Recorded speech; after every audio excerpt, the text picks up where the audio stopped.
Shri Shankara, thank you very much for staying here with us, for coming to us. We're very thankful.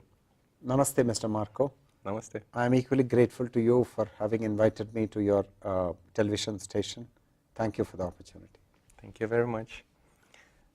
Dr. Shankara, in the last interview, we ended talking about how this big transformation came into your life as the contact with spirituality grew inside you, as you left one life and opened the door to another one.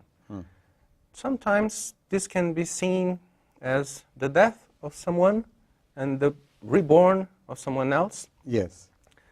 And what other aspects of this transformation came into your life? Have you stood the same teachings? Have you gotten to know other masters? How has this transformation continued? How this experience has flown into your life? All right. Because I reached beautiful tranquility in my consciousness, and I naturally became very grateful to two masters, the Master Krishnamurti, through whose teachings I got this tranquility by relentless observation of myself, and then to my mentor and philosopher friend and my guru, Sri Bhagavan, who initiated me into this introspective meditation. And I told my master, Sri Bhagavan, once that I have no desire except to polish the shoes of Krishnamurti and to wash his clothes. That was the kind of devotion I had. And I had the same devotion to my master, Sri Bhagavan, because it is through many satsangs with him and through guidance through him that I finally got into this sea of tranquility within myself.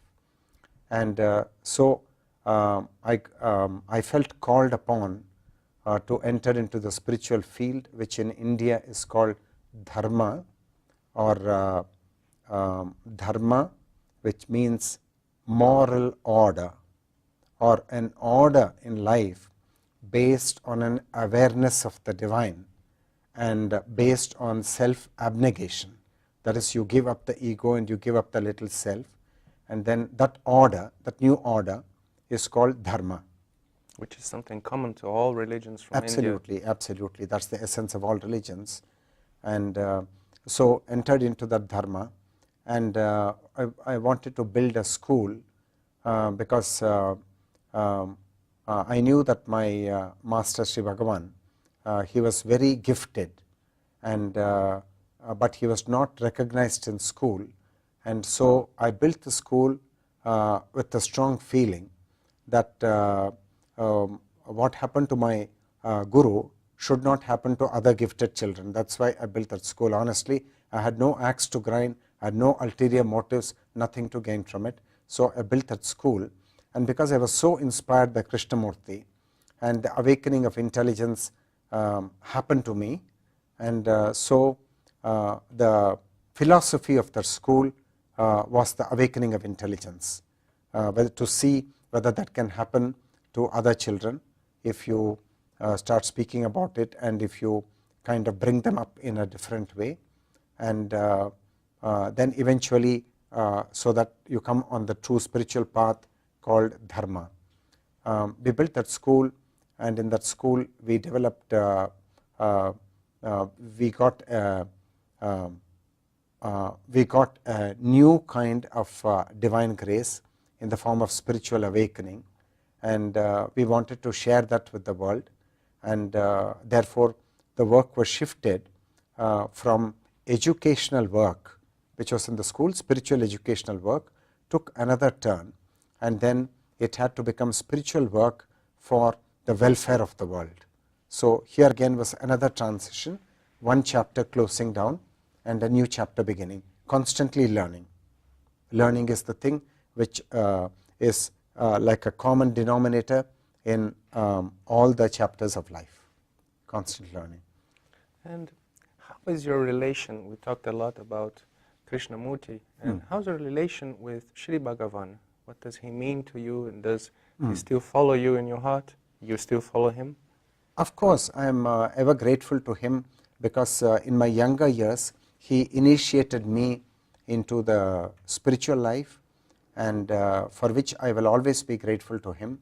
But as I started to do his work, and is a work which we both jointly began, and as I started to do the work, I found that he was the master, so he was taking the important decisions, and the decisions he was taking and the direction he was giving the spiritual movement, that direction was not in tune with what I was feeling inside.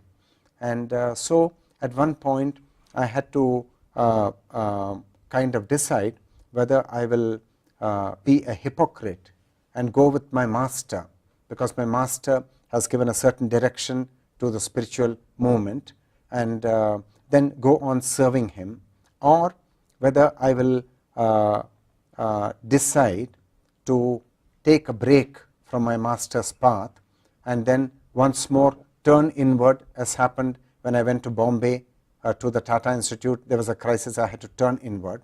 So the crisis came again in life, and I withdrew from the work of my master, but because of my great love for my master, there was no necessity for me to fight with him. That would have been too silly, but this was an inner crisis I was having, so I had to get a new direction in life. So the old self had to die. So the old self died once again, and then the divine gave me a new seed, and this time it was astrology. The seed was given by the divine. It was not my quest. Like it gave the doctoral thesis, now it gave the prasada, or the divine grace, the shower of blessings of learning Vedic astrology and illumination through Vedic astrology. So Vedic astrology began a new chapter in my life, and a new worldview developed for me. And I learned Vedic astrology through a very famous Jyotish guru in India called Professor Vinod Kumar Chowdhury. I learned his research-based system of astrology called the systems approach, and then I worked with the systems approach and developed my own insights, because I basically came to astrology not from the world, but I came from dharma, from the spiritual life. So my whole entry into Vedic astrology had a different kind of outlook already when I entered. So I was looking for different things from Vedic astrology. I was not having the usual mundane questions, when will my problem get over. Those questions never existed for me. I wanted to understand my destiny, and then I found that the whole of Vedic astrology is about the divine will in your life. So I realized that it was a new insight for me, and starting with the divine will in my own life, and then I began to teach this Vedic astrology to the world. This was a very long period of introspection and working by myself from my home. So I turned inward, and I was, as we say in Sanskrit, antarmukha, that is inward drawn, for about 12 years. So I took a break from my guru's work, did not do my guru's work. I told my guru that I want to just step out of it, and I want time for myself. And after 12 years, suddenly a new seed was given, Atma Jnana, which is self-knowing and self-realization. And then at the age of 62 or 63, I got the inspiration to teach this to the world. That is the synthesis of Vedic astrology as a new worldview, as a spiritual worldview, and self-knowing and self-realization.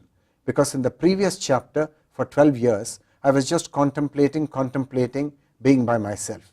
So even in the Christian tradition, there is this whole phenomenon of withdrawal from the world and then return to the world.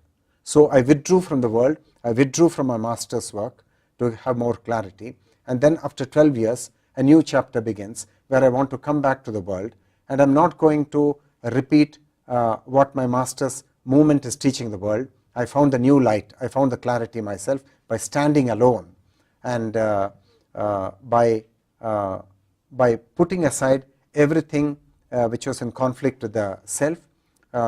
So there was a new beginning, a dying and a rebirth once again, and then so when I was 62, 63, this happened, so that represents a new chapter in my life.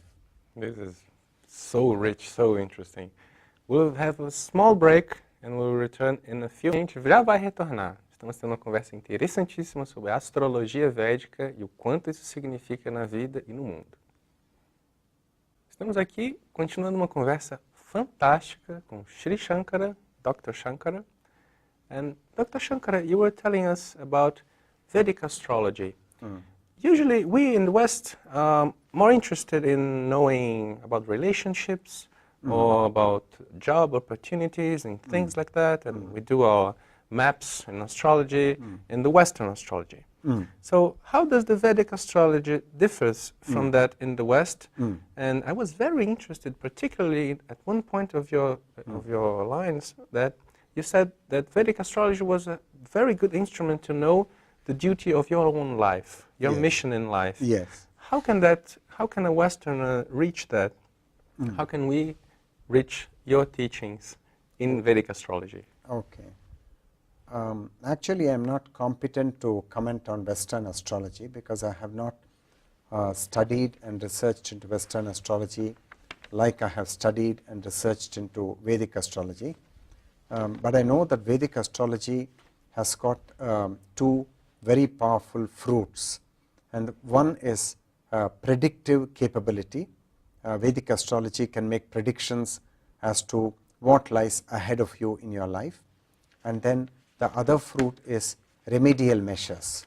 So this means that even if your destiny has got afflictions or misfortunes on the cards of fate, it will be possible by using thought, word and deed.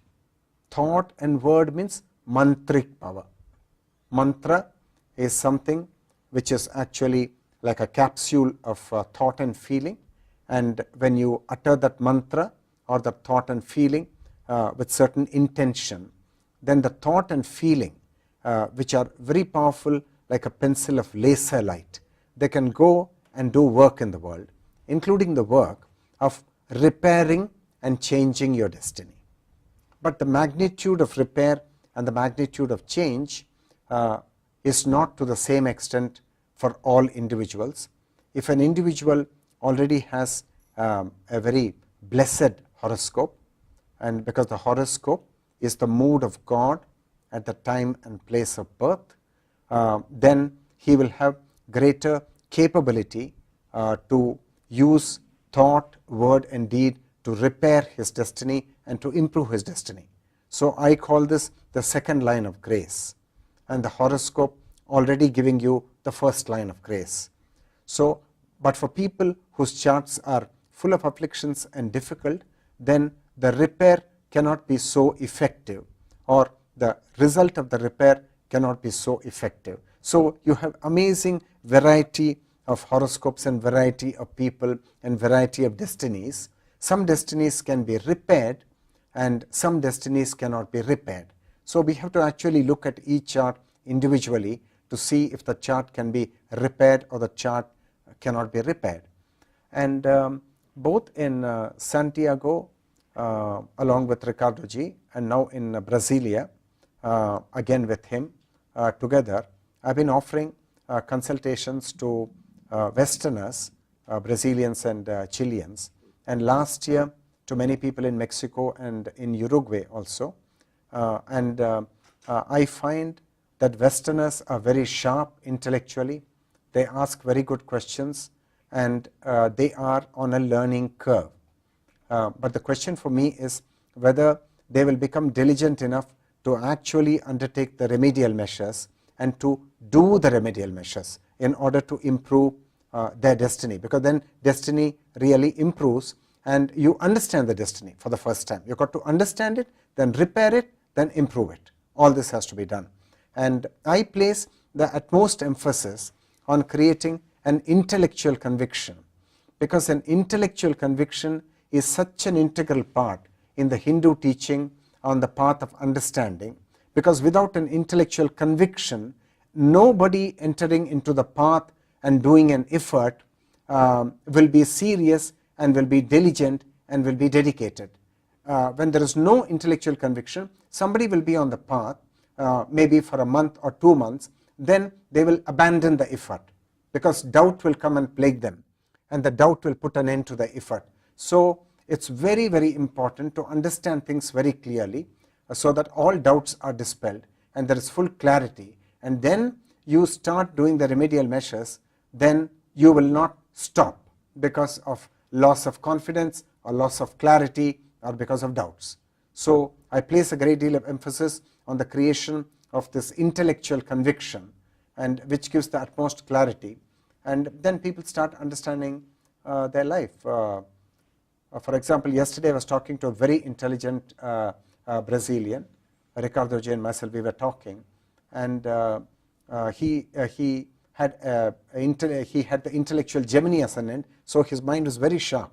So he could understand everything that we are saying, and I said something to him coming from the chart as part of his destiny, and if he took to it, then he will have a very big breakthrough, because it was a new kind of clarity, and he had a certain problem in life, but if he takes what I'm saying seriously and contemplates on it, then he will have a breakthrough. So this is how this Vedic astrology will give more clarity to the understanding of the divine will in your life, and in helping you to know that this destiny can actually be repaired.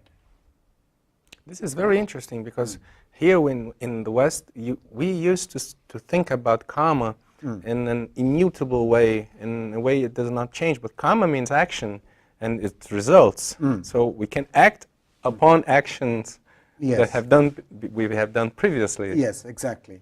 Exactly. You can change your karma by starting a new karmic cycle, which is auspicious, and the old karmic cycle could have been a sinful one, or could have been inauspicious with a lot of negative energy, and to counter it, you can start a new cycle by pressing thought, word and deed into service. You've got to press thought, word and deed as mantric energy, and once you start doing it, a deed is through charity, and charity It's always karma yoga.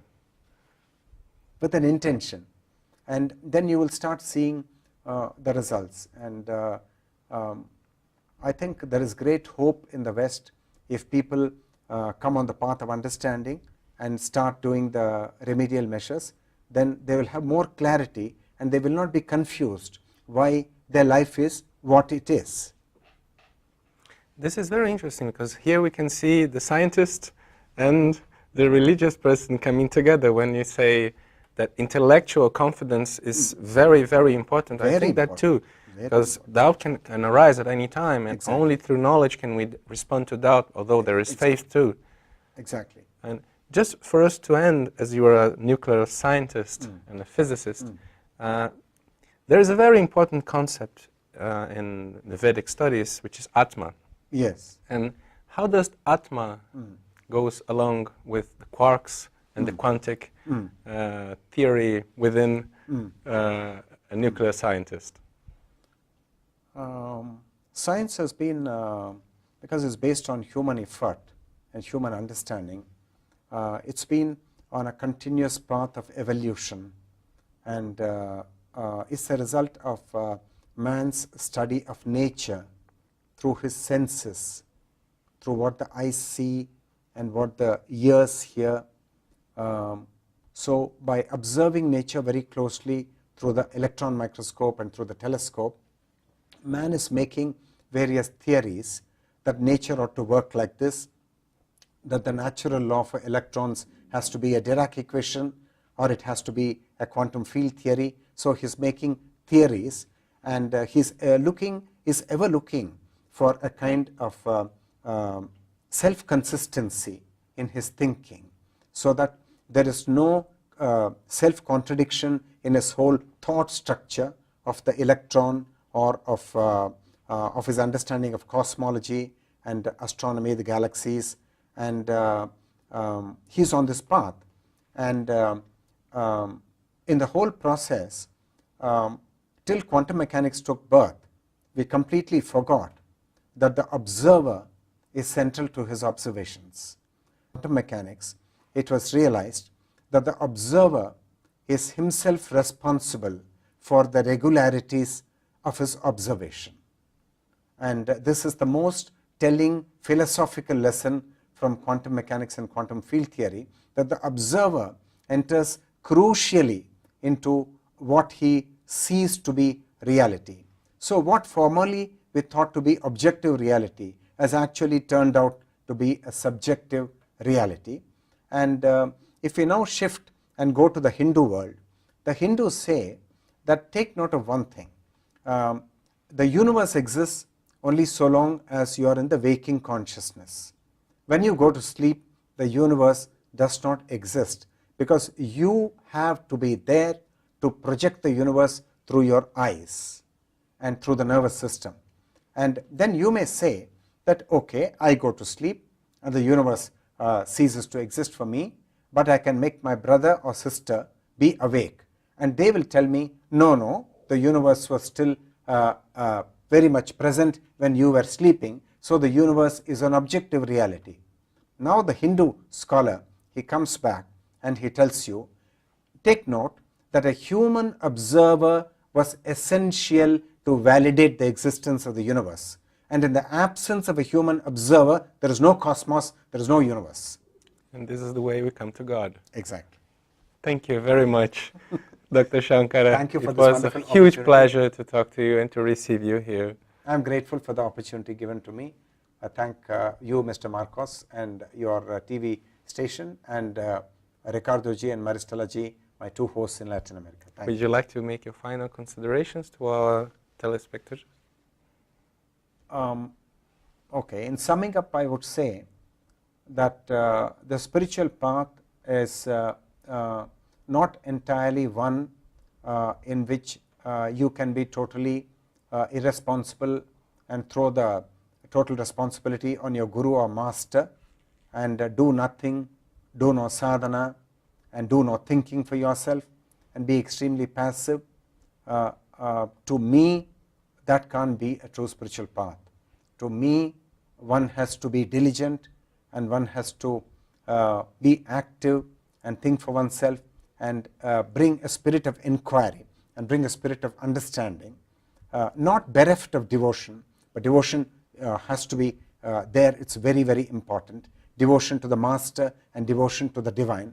So with these ingredients, we must be prepared to come on the path of the spiritual life, which is actually a path into the unknown, because the path is not something which you know. It will keep unfolding day by day, and you must be ready to accept the fact that the path is a journey into the unknown. It may change at any moment, and you may have to go from one master to another master, and till such time as you actually come to an authentic discovery of the truth as a discoverer and not as a believer, not as a follower. No, you've got to be a discoverer of the divine.